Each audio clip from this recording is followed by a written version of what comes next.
Good morning everyone. Myself Miss Mumta. I am here to present the Morse for Risk Assessment Scale. First of all, Morse for Risk Assessment Scale is to assess the patient's likelihood of falling during hospitalization. It is created by Janice Morse, who is a nurse researcher, developed in 1985, originated in United States. We use this scale for the patients who have orthopedic issues such as fractures, neurological conditions such as epilepsy, Alzheimer, elderly patients, lack of consciousness and have mental retarded and who are having post-operative period. So it helps the nurses to implement fall prevention strategies like alarms, supervision, environmental adjustments. It has 6 factors that are history of falling, secondary diagnosis, ambulatory aid, IV or heparin log, gates are transferring and mental status.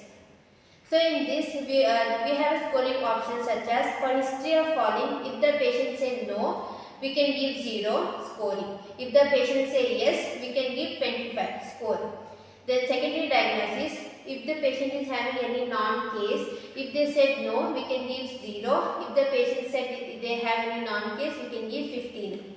Next, ambulatory aid. If patient is not using any ambulatory aid and are bed rest and have nurse assist, we can give 0. If they are using crutches, cane or walker, we give 15.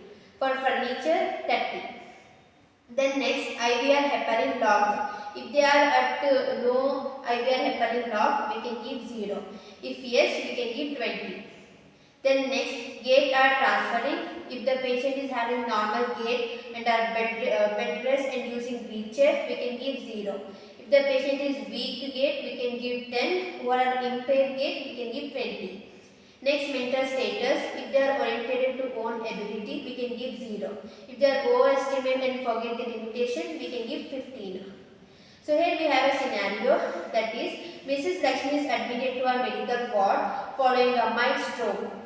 She uses a walker and has a history of hypertension and also fallen and is occasionally confused about her surroundings. She receives the IV fluids and has an unsteady gait. So for this assessment, the risk factor first is history of falling. As we know, she is fell from home. So yes, sir. So we can give 25 as she has history of falling. Next, secondary diagnosis. As she is having stroke and also have this non-case of hypertension, we can give 15. Next, ambulatory aid. As she is using walker, we can give her 15. Next, IVR heparin log. As she is at IV, receiving IV, so we can give 20. Next, gait are transferring. Now she is having unsteady gait, so she need assistance. So we can give 20 score. Then mental status. As we have seen, she is confused about her surrounding. So she has a forget of limitation. We can give 15. Next, total score. If we count all these score, we will get 110. So it is a high risk. She is at the high risk of falling. Here we have the risk level interpretation. 0 to 24 is a low risk. 25 to 44 is a moderate risk. More than 45 or equal to 45 to 125 is a high risk of falling down. We have an interpretation. We have to place for this sign at bedside, use bed or chair alarms, ensure call bell and walker are within reach, reorient frequently and monitor mental status, reschedule regular toileting to reduce urgency related falls. So this is all about Morse for Risk Assessment Scale. I hope you understand this. Thank you.